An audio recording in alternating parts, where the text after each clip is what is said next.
Таварыства веды на пярэднім краі інфармацыйнай бяспекі, а для ідэалагічных работнікаў такі парадак дня – прафесійная неабходнасць. Бо адна з ключавых задач – даходліва тлумачыць людзям пазіцыю дзяржавы і дапамагаць захоўваць спакой. Мы видим, что мир неспокоен.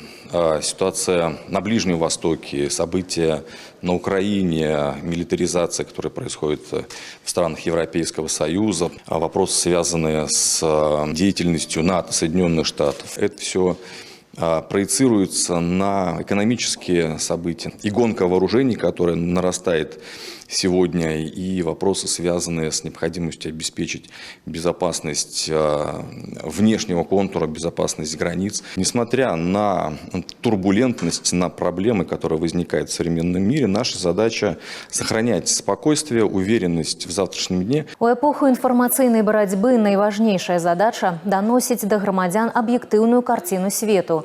Такі падыход, на думку экспертаў, і ёсць шлях ад знешніх выклікаў да ўнутранай устойлівасці.